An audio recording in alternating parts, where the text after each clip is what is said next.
하나님에 대한 잘못된 생각들을 극복할 수 있습니다. 하나님이 없다라는 무신론, 창세기 1장 1절을 믿기만 하면 무신론이 없어집니다. 그러니까 기독교인들이 공산주의를 받아들일 수가 없죠. 공산주의가 무신론에 기초하고 있기 때문에. 유물론, 이런 거 들어설 자리가 없습니다. 물질이 본의가 아니라는 것이죠. 하나님께서 의도를 가지고 이 세상을 창조하시는 것이죠. 인격이신 하나님께서, 삼위 하나님께서 세상을 창조하셨다는 것이죠. 진화론, 아주 단순한 세상이 어떻게 생겨났고 자연스럽게 생겨났고 우연과 장구한 시간에 의해서 복잡한 세상으로 발전되었다. 이게 진화론이 들어설 여지도 없습니다. 왜냐하면 하나님께서 모든 것을 종류대로 완벽하게 창조하셨기 때문입니다. 그 다음에 무신론에서 조금 후퇴한 것이 불가지론입니다. 하나님이 계시는 것 같은데 어떤 분인지 모르겠다. 하나님 뭔지 모르겠다. 불가지론입니다. 불가지론이 극복됩니다. 하나님께서 분명히 자신을 지금 계시하고 있거든요. 내가 누구라고? 내가 창조주 하나님이라고, 내가 창조할 뿐만 아니라 섭리주 하나님이라고 말씀하고 계시거든요. 그 다음에 범신론이 극복이 됩니다. 범신론, 다신론이 극복이 됩니다. 이 범신론자들은 신이 자연이다, 자연이 신이다, 이렇게 얘기하거든요. 자연신론이거든요. 그런데 자연이 신이 아니라는 것이죠. 하나님께서는 자연 밖에 존재하시면서 아무것도 없던 상태에서 자연을 창조하시는, 시간과 공간과 물질을 창조하시는 하나님으로 나타나기 때문에 세계관으로 볼 때는 여러 가지 잘못된 세계관들, 세계 창조에 대한 관점들, 그리고 신관들, 하나님이 어떤 분이신가에 대한 이 신관들을 정리하고 극복하고 있는 것입니다. 성경에서는 이 하나님 중심 사상이 처음부터 끝까지를 관통하고 있습니다. 그런데 물론 성경에 하나님이 없다는 말도 있습니다. 그런데 조건이 붙어 있어요. 시편 14편 1절에 보니까 미련한 자는 하나님이 없다 하느니라. 이게 미련한 자라는 조건이 딱 붙어 있습니다. 어리석은 자는 그 마음에 이르기를 하나님이 없다 하는도다. 그들은 부패하고 그 행실이 가증하니 선을 행하는 자가 없도다. 이 어리석은 자 나발, 원어에서는 나발이라고 나와요. 그의 마음에 이르기, 미련한 사람인 것이죠. 자기 마음에 이르기를 하나님이 없다고 한대요. 그러나 하나님을 천지창조의 하나님으로 받아들인다면 우리는 많은 지식을 얻게 됩니다. 우리는 믿음으로 천지가 하나님의 피조물로 만들어졌다는 사실을 안다고 그랬습니다. 안다. 우리가 가지고 있는 지식 가운데서는 신비한 지식들이 있습니다. 세상 사람들은 다 연구해가지고 과학으로 발견된 지식만 지식이라고 생각하지 주어진 지식에 대해서는 별로 모릅니다. 그런데 하나님께서는 우리에게 준 지식들이 많아요. 고대 사람들이 어떻게 침을 놓았는지, 어떻게 360경혈이 몸 안에 존재하는지, 그래서 그 해부해가지고 어떻게 난 알았다고 생각이 안 들어요. 우리가 가지고 있는 지식 가운데서는 주어진 지식들이 있어요. 주어진 지식, 우리가 잘 모르는데 그냥 알게 된 지식들이 있어요. 그런 신비로운 지식들이 있죠. 하나님께서는 지금 신비로운 지식을 통해서 알게 하는 것입니다. 지식으로 눈을 열어주시는 것입니다. 태초에 하나님이 천지를 창조하시니라, 이 말씀은요, 천지를 창조할 때 있었던 사람들이 하나도 없습니다. 과학은 실험을 해봐야 하는 거거든요. 적어도 관찰을 해야 되거든요. 그러니까 과학하는 사람들은 현미경으로 본다거나 망원경으로 본다거나 관찰을 해야 됩니다. 그리고 이론을 세우고 가설을 세워가지고 그 가설이 검증이 돼야 됩니다. 그리고 반복적으로 검증이 돼야 됩니다. 그런데 이 세상이 창조되는 것은 한 번 있었던 사건이거든요. 반복되는 사건이 아니거든요. 과학으로는 죽었다 깨나도 모르는 것이죠. 그런데 어떻게 하느냐? 믿음으로 한다는 것입니다. 믿음이 우리에게 지식을 준다는 것입니다. 우리가 검증할 수 없는 지식에 단번에 도달하게 하는 것이 하나님을 믿고 하나님의 말씀을 믿는 것이라고 성경은 이야기하고 있는 것이죠. 그 하나님께서 세상을 창조하시는데 무에서부터 유를 창조했다는 것이죠. 아무것도 없는 상태에서, 여기 오늘 말씀 가운데 보면 예수님의 예수님에 관련된 말씀 중에서요, 만물이 그로 말미암아 지은 바 되었으니 지은 것이 하나도 그가 없이는 된 것이 없느니라. 모든 피조물이 예수 그리스도의 참여에 의해서, 성삼위 하나님께서 작업하신 것에 의해서 이 세상이 만들어졌다는 것이죠. 그러니까 존재하는 것은 모두 하나님의 작품입니다. 하나님의 역작입니다. 그래서 하나님께서 창조하셨다라고 할 때는 이 창조하셨다라는 말은 무에서 유를 창조하셨다는 거죠. 있는 것을 이렇게 버무려 가지고 만든 것이 아니라 없는 상황에서 있게끔 하셨다. 이거 기적이죠. 이거 놀라운 하나님의 역사죠. 이거 하나님의 능력이죠. 하나님께서 그냥 마구잡이로 창조하신 것이 아니라 깊이 연구하셨을 것입니다. 20세기 들어와서야 사람들의 염색체가 46개로 조합되어 있고 그 조합된 인자들은 30억 개에 이른다는 것을, 그러니까 30억 개의 코드를 맞춰가지고 사람들을 발생하게 했다는 것이죠. 하나님께서 엄청난 계획을 하신 것이죠. 계획을 하시고 그 계획을 집행하신 것이죠. 집행하는데 예수님께서, 성령님께서 함께 하셨던 것이죠. 하나님께서 무로부터 유를 창조하셨다는 것은 모든 존재의 근원이 하나님께 있다라는 사실을 우리에게 가르쳐주고 있는 것입니다.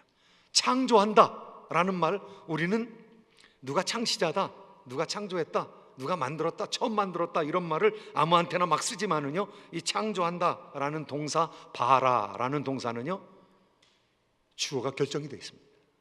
이것은 사람한테는 안 쓰는 동사입니다. 창조하시니라, 이것의 동사는 항상 하나님입니다.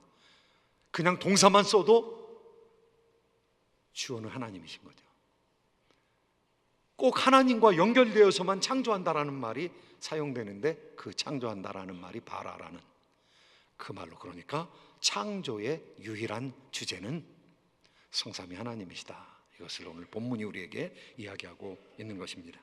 하나님께서 3일에 걸쳐서 창조를 하십니다. 첫날에는 하늘과 땅을 창조하셨고요, 하늘들과 땅을 창조하셨는데, 그런데 첫날의 한 일 가운데서는 지구와 관련되어서 빛을 창조하는 일을 합니다. 그래서 빛을 어둠과 나누시고, 그리고 구별하셔서 빛을 낮이라, 또 어둠을 밤이라 칭하셨습니다. 태양이 없는데 낮과 밤이 있을 수 있느냐, 이렇게 얘기할 수 있는데요, 태양이 없이도 낮과 밤이 있을 수 있죠. 왜냐하면 지구가 자전을 시작했기 때문에. 빛이 있었고 하나님 자신이 빛이시고, 그리고 빛은 태양만 있는 것이 아니거든요. 태양보다 더 놀랍게 큰, 비교할 수 없을 정도로 어마어마하게 큰 발광체들이 하늘에 무수히 박혀 있거든요. 그런데 하루가 구별된다는 것은 지구가 자전을 시작한다는 거예요. 지구가 자전하기 때문에 낮이 있습니다. 그러니까 첫날에 벌써 지구가 자전하기 시작했다는 것이죠. 그래서 낮과 밤이 생기게 됐다는 것이죠. 지구의 자전 속도는 적도에서 어마어마한 속도로 들어가는데 시속 1674km입니다. 그러니까 약 1000마일의 속도로, 시속 1000마일의 속도로 지구가 움직이고 있는데 우리가 못 느낍니다. 참 다행이죠. 하나님께서 과학의 법칙을 세워놓으셨는데요, 속력을 느끼는 것은 가속도가 붙을 때와 가속도가 줄어들 때만 속력을 느끼게 되어 있습니다. 그래서 여러분이 엘리베이터 타면 늘 경험하시는데요, 1층에서 올라갈 때는 조금 무게가 무거운 것처럼 느껴졌다가 2층, 3층, 4층 쭉 올라갈 때는 느껴지지 않습니다. 그러다가 이제 멈출 때는 공중으로 올라가는 것 같은 느낌을 약간 받습니다. 그러니까 동일한 속도로 돌아가면 그 속도감을 느끼지 않습니다. 지구가 그렇게 자전이 시작이 됐습니다. 두 번째 날에 이르러서는요, 지구가 처음 창조될 때부터 물로 덮였다는 것을, 성령께서는 수면에 운행하셨다는 사실을 벌써 얘기를 했으니까요, 지구가 엄청나게 추워가지고 얼음으로 꽝꽝 언 지구가 아니었다는 것이죠. 온난한 기후였다는 거죠. 그리고 하나님께서는 그 물을 어떤 방법인지 우리가 알 수가 없지만은 궁창 위의 물과 궁창 아래의 물로 갈라놓습니다. 그리고 궁창을 창조하시는데, 그 궁창은 우리가 창공이라고 부르는 스카이, 창공이라고 부르는 대기권을 하나님께서 만드신 것입니다. 대기권을 만드심으로 말미암아 나중에 이제 그곳에 새가 날아다닐 수 있도록 대기권을 마음대로 휘젓고 돌아다니는, 그래서 제가 몇 주에 걸쳐서 알바트로스라는 새를 얘기를 했고요. 그 다음에 핀치새에 대해서 얘기를 했고요. 오늘 주보에는 땅이 어떻게 형성이 되는가, 수성암, 암석에 대해서 이야기를 했습니다. 하나님께서 이렇게 창조하실 때 두 번째 날에는 많은 물 가운데서 궁창 위의 물과 아랫 물로 나눔으로 말미암아 지구가 더 쾌적하게 만드셨는데요, 그 당시에 사람들이 죄를 지었는데도 불구하고 얼마 동안 살았는가 하면 그냥 평균 900년입니다. 그냥 나무처럼 많이 산 거죠. 노아가 노아 홍수 이전과 이후를 다 경험한 사람인데요, 노아 홍수 이전에 600년을 살았고 노아 홍수 이후에 350년을 살았습니다. 그러니까 사람이 오랫동안 살 수 있었고, 오랫동안 하나님의 은혜를 받으면서 살아난 사람들은요, 그 사람 하나가 도서관이죠. 도서관. 엄청난 경험을 하고 엄청난 지혜를, 총명을 가졌을 테니까요. 그리고 장수할 수 있었던 이유는 첫 번째 세상이 너무 좋았기 때문입니다. 첫 번째 세상이 너무 쾌적했기 때문입니다. 그래서 좋은 환경 가운데서 마음껏 살 수가 있었는데요, 그런데 심판 이후에, 홍수 이후에 추위와 더움이 쉬지 않고 반복될 것이다 라고 성경은 얘기하고 있습니다. 아무튼 두 번째 날에는 궁창이 만들어졌습니다. 세 번째 날에는 하나님께서 바다의 물을 한 곳으로 다 모았습니다. 그리고 육지가 바다 위로 드러나게 만드셨습니다. 그러니까 하나님께서 최초의 조력운동을 하신 것입니다. 육지를 만들어서 물 위로 올리시는 그런 일을 하셨고요, 물을 다 한 곳으로 모이게 했는, 낮은 곳으로 모인 물들이 큰 바다를 이루게 되었던 것이죠. 그 물이 거대한 육지로부터 빠져나오면서 얼마나 많은 토사들을 끌고 나갔겠습니까? 그래서 그 토사들로 말미암아 지표의 암석들이, 또 해저의 암석들이 생기게 되었습니다. 땅을 파고 들어가서 보면은요, 땅 속에 암석들이 있는데 그 땅 속에 있는 암석은 95%가 화성암입니다. 그리고 5%가 퇴적암입니다. 지금 현재 지구상에요. 그러니까 물로 인해서 만들어진, 물에 의해서 뭐 돌과 자갈, 진흙 이런 것들이 굴러다니다가 굳어서 만들어진 암석은 5%고, 화성암, 마그마가 불물이 녹았다가 심층에서 굳으면은 그것이 화강암이 됩니다. 그 다음에 지표 바깥에서 굳으면은 시커먼 현무암이 됩니다. 그런데 지구 안으로 들어가 보면은요, 95%가 화성암이라는 거예요.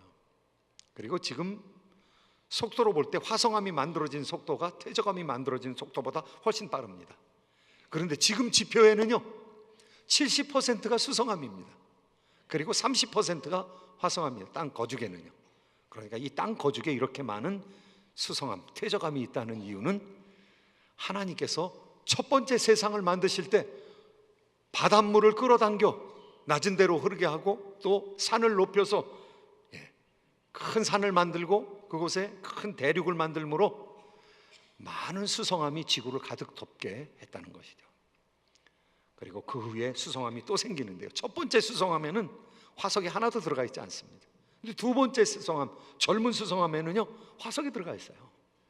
화석이 들어가 있는 것은 생명이 있었기 때문에 그 생명들이 물에 갑자기 묻혀가지고 썩지 아니하고 그대로 흔적이 남아있다는 것이죠. 그런데 오래전 수성암에는 흔적이 없습니다.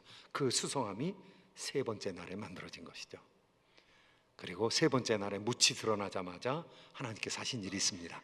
하나님께서 식물을 만드셨다고, 풀을 만드셨다고, 그리고 작은 관목들, 채소를 만드셨다고, 작은 나무들을 만드시고 큰 나무들을 만드셨고, 큰 나무들 가운데서 열매 맺게 하셨다고. 질문이 있습니다. 태양이 없는데 어떻게 식물이 만들어질 수 있느냐? 우리는 태양에 관련돼 가지고 식물은 태양에 의해서 광합성을 해야 되기 때문에 그렇게 생각을 하죠. 그런데 이것이 기적입니다. 하나님이 기적입니다. 하나님께서는요 성전에 두었던 족장들이 대표로 갖다가 두었던 지팡이에, 그 중에서 아론의 지팡이가 살구나무 지팡이였는데 그 죽은 지팡이가 살아나가지고 꽃이 피고 열매가 맺어서 살구 열매가 열렸습니다. 하나님께서 단기간에 그와 같은 기적을 베풀어 주셨다면 없는 곳에서 있는 것을 만드시는 창조, 그 창조의 시절에도 하루에 많은 일들을 하나님께서 하실 수 있는 것이죠. 하나님 안에는 시간이 없습니다. 왜냐하면 하나님께서는 시간의 창조자이시기 때문입니다. 하나님은 시간 바깥에 거하시는 분입니다. 우리는 시간에 지배되지만 하나님께서는 시간에 지배되지 않습니다. 하루가 천년 같고 천년이 하루 같습니다. 하나님께서는 시간을 초월해서 무슨 일이든 하실 수 있는 분이시기 때문에 하나님께서 세 번째 날에, 그것도 태양이 없는 환경에서도 식물들을 창조했다고 얘기하고 있고요, 바로 네 번째 날을 맞이하면서 이 식물들이 번성하게 되는 역사가 지구상에 나타나게 되는 것이죠. 오늘 이 창조의 이야기를 통해서 우리가 가지고 있는 몇 가지 생각 점검해 봐야 됩니다. 그리고 변화시킬 수 있는 것은 변화시켜야 합니다. 첫 번째로는요, 지구가 점점 좋아졌다, 동물계와 식물계가 점점 좋아졌다, 이런 생각을 여러분 버리셔야 합니다. 왜냐하면 지금 지구상에서는 식물의 종류나 동물의 종류가 점점 없어지고 있습니다. 왜 그렇게 됐는가? 자연이 파괴되고 있기 때문에 그렇습니다. 이미 자연은 파괴되었습니다. 홍수 이후에 많은 생물들이 살 수 없게 되었습니다. 그 중에서는 한동안 살 수 있었던 공룡들, 욥의 시대까지 볼 수 있었던, 내가 리오야단을 보았느냐, 내가 나의 지은 짐승 베헤못을 보았느냐, 브라키토사우루스라는 40m나 되는 그런 어마어마한 공룡들을, 바다에서 바다를 하얗게 흔들리면서 그 바다에서 꼬리를 흔들면, 꼬리를 치면 많은 사람들로 두렵게 하는 그런 용 리오야단을 하나님께서 만드셨는데 그런 것들이 전부 멸종됐습니다. 한국 호랑이들이 멸종되어 버렸습니다. 진화론자들이 얘기하는 것처럼 이 세상은 많은 종류의 생물들이 점점 생겨나는 것이 아니라 망가지고 있는 것이, 없어지고 있는 것이죠. 언제 생물이 가장 많았는가? 하나님께서 처음 창조하셨을 때 그때 생물이 가장 많았던 것이죠. 그리고 그 생물들이 줄어드는 것이죠. 진화되는 것이 아니라 줄어들고 있는 것이죠. 여기 오늘 말씀 11절 12절 말씀에 보면 종류라는 말이 세 번이나 나옵니다. 하나님께서 각기 그 종류대로 식물들을 창조하셨다는 것이죠. 그 후에 동물을 창조할 때도 하나님께서 각기 그 종류대로 식물과 동물을 창조하셨다는 것이죠. 여러분, 이거 믿으셔야 합니다. 이것을 학문적으로 증명한 학자들이 바로 유전공학을 하는 유전학자들입니다. 유전과학자들입니다. 옛날에는 간단한 짐승에서 복잡한 짐승이 생기는 줄 알았어요. 그렇게 되는 줄 알았어요. 무생물에서 생물이 생기는 줄 알았어요. 그런데 무생물은 무생물입니다. 생명은 생명만이 나올 수 있는 것이죠. 생명을 창조하실 분도 하나님이 생명이시기 때문에 우리를 창조하실 수 있는 것이죠. 다른 생물들을 식물들, 살아있는 식물들을 창조하실 수 있는 것이죠. 식물은 식물이고 동물은 동물입니다. 콩 심은 데 콩 나고 팥 심은 데 팥 나는 겁니다. 아메바가 고등동물이 된다는 것은 완전히 환상입니다. 왜냐하면 꽃씨들이, 옥수수 씨들이, 꽃가루들이 그렇게 많이 날려도 옥수수는 옥수수 꽃가루에 의해서만 수정이 이루어집니다. 섞이는 적이 없어요. 은행은 바람에 의해서 매개가 되어지는 그런 나무인데, 암나무와 순나무가 따로 있습니다.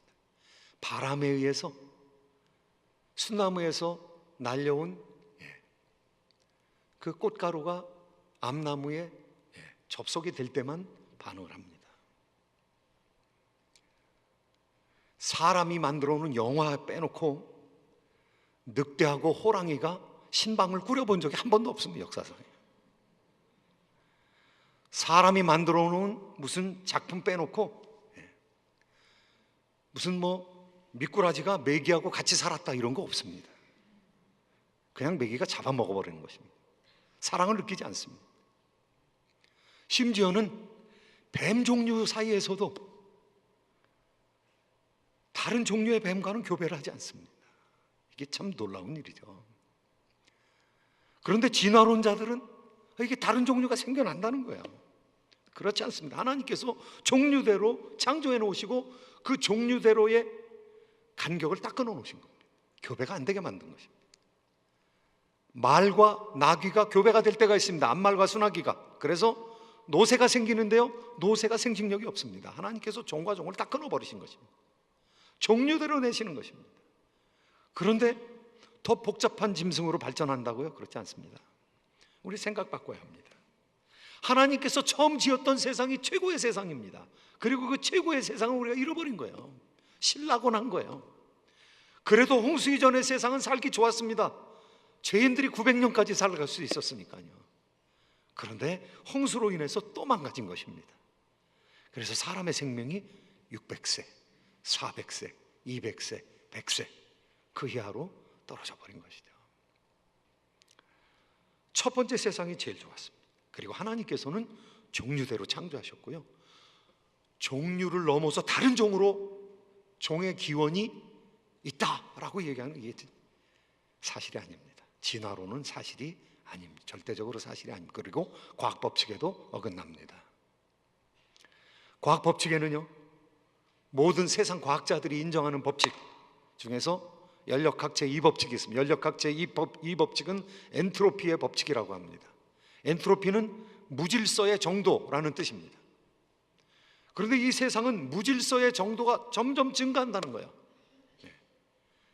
그러니까 복잡한 것에서 자꾸 간단한 것으로 되려고 한다는 거예요. 복잡한 것이 썩어가지고 간단한 것으로 분해되는 그것이 이 세상의 법칙이라는 거예요. 에너지를 내면서 이 간단한 것으로 안정된 것으로 변화되는 것이 세상의 법칙이라는 거예요. 그러니까 차가 나왔을 때 언제 차가 가장 좋냐? 이 새 차가 가장 좋은 거예요. 새 차를 길들여 가지고 한 몇 달 정도 타고 다녔을 때 그때가 가장 좋은 거예요. 그리고 차는 계속 망가지게 돼 있는 거예요. 여러분이 헌차가 좋다고 생각하면 새 차 값을 주고 헌차를 사세요. 그냥. 이 세상이 언제 좋았는가?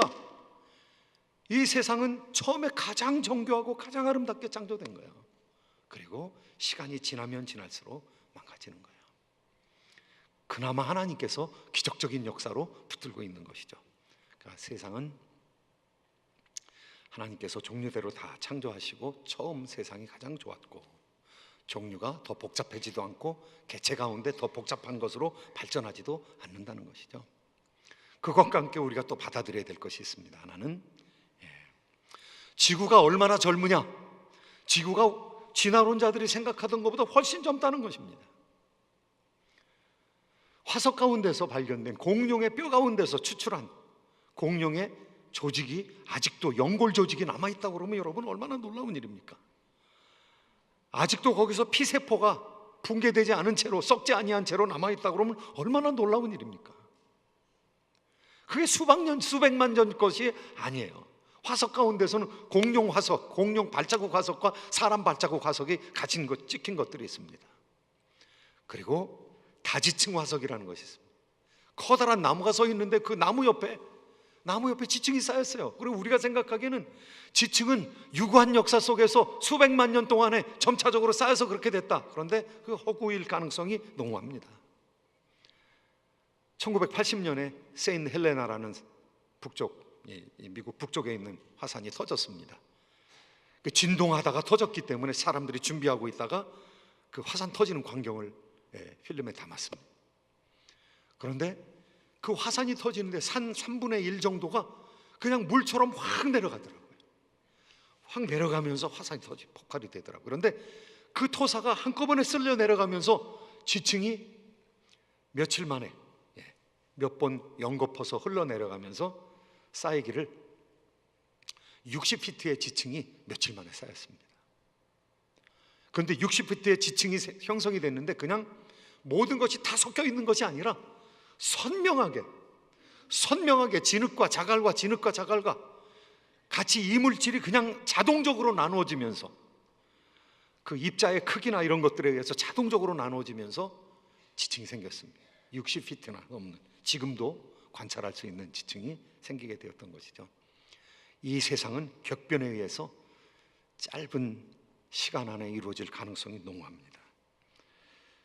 성경을 연구한 사람들이 이 지구는 격변에 의해서, 하나님의 창조에 의해서 단기간에 만들어졌다는 이야기를 믿고 그렇게 또 책에도 기록하고 있습니다. 45억 년 전에 만들어졌다. 제가 초등학교 때 그렇게 배웠어요. 근데 요새는 46억 년에 만들어졌다 그렇게 주장을 하고 있어요. 제가 40년도 못 살았는데 벌써 1억 년이 늘어났어요. 어떻게 된 건지 모르겠어요. 그런데 여러 전통적인 주장들은요, 제임스 아서라는 사람은요, 예수님 오시기 전에 지구의 역사가 4004년이다. 유대인들은 3760년이다. 70인역의 번역에 참가했던 사람, 히브리어로 된 구약 성경을 헬라어로 번역했던 그 사람들은 5270년이다. 요세퍼스는 5555년이다. 케플러, 천문학자입니다. 케플러는 3993년이다. 멜랑이손이라는 인문주의자입니다. 종교개혁 시대에 3964년이다. 루터는 3961년이다. 여러 창조과학자들은 1만 년을 넘지 않는다, 그렇게 얘기하고 있습니다. 그러니까 젊은 지구론을 얘기하고 있는 것이죠. 늙은 지구론이 아니라 이 지구가 하나님의 창조에 의해서 또 격변에 의해서 많은 퇴적암층이 생기게 되었다는 것이죠. 성경에서 날에 대해서 얘기하는데 이 날이라는 단어가 시대라고 쓰여진 경우는 거의 없습니다. 그런데 진화론에 물든 사람들이 유구한 역사, 지구는 유구한 역사에 의해서 자연과 우연에 의해서 만들어졌다, 진화에 의해서 만들어졌다, 이렇게 생각하기 때문에 유구한 역사를 끌고 들어가서 하루를 시대로 변화시킵니다. 그래서 날 시대 이론이라고 합니다. 물론 과학적으로 토론하는 건 괜찮습니다만은, 그런데 과연 성경에서 얘기하는 한 날이 장구한 시대를 얘기하는가? 성경에서는요, 대부분의 이 날이라는 얘기는 그냥 날입니다. 하루 24시간입니다. 출애굽기에서는 창세기를 논평을 하면서 하나님께서 6일 만에 천지를 창조하셨다, 이렇게 말씀하고 있어요. 날로 그대로 받아들이고 있는 것이죠. 우리가 성경이 부서지느냐 아니면 우리가 부서지느냐, 세상 과학이 부서지느냐 아니면 성경이 부서지느냐. 성경은 성경 자체에서 그렇게 얘기하고 있습니다. 세상이 없어져도 하나님의 말씀은 1.1획도 없어지지 않는다. 성경에 1.1획이라도 뺀 사람이나 더한 사람은 하나님께서 만들어 놓으신 놀라운 세계에 동참하지 못하게 될 것이다. 무서운 언어로 이 성경의 권위에 대해서 자증하고 있는 것이죠. 사랑하는 성도 여러분, 그 하나님께서 얼마나 아름다우신 분이신지요. 그 창조의 능력의 하나님께서 섬세하시기도 하고요. 왜냐하면 사람을 창조할 때 46개의 유전자, 그리고 그 유전자를 이루고 있는 30억 개의 인자들, 그렇게 수많은 설계를 해서 정교하게 설계를 해서 창조하신 분이 엄청난 사랑이라는 거예요. 사랑 덩어리라는 거예요. 그 하나님께서 창조하실 때마다 좋아하셨다는 거예요. 그리고 사람을 창조하시고 나서는 심히 좋았더라. It was good. 창조된 것이 아름답고, 창조된 것이 좋았고, 창조된 것이 목적에 부합하게 완벽하게 하나님께서 창조하셨다는 것이죠. 이 사실을 믿는 사람은요, 다음 성경 구절을 쉽게 믿을 수 있습니다. 하나님이 세상을 이처럼 사랑하사 독생자를 주셨으니 이는 저를 믿는 자마다 멸망치 않고 영생을 얻게 하려 하심이라. 이 세상을 아름답게 창조하신 분께서 너무 사랑이 많으시기 때문에 우리를 위하여 예수 그리스도를 보내신 줄로 믿습니다. 그 사랑의 하나님, 사랑 가운데서 다시 바라볼 때에 우리가 예수님을 바라보고 또 이 세상을 바라보면서 찬송하고 즐거워하고 하나님께 영광 돌리는 삶 살아가시기를 예수님의 이름으로 축원드립니다.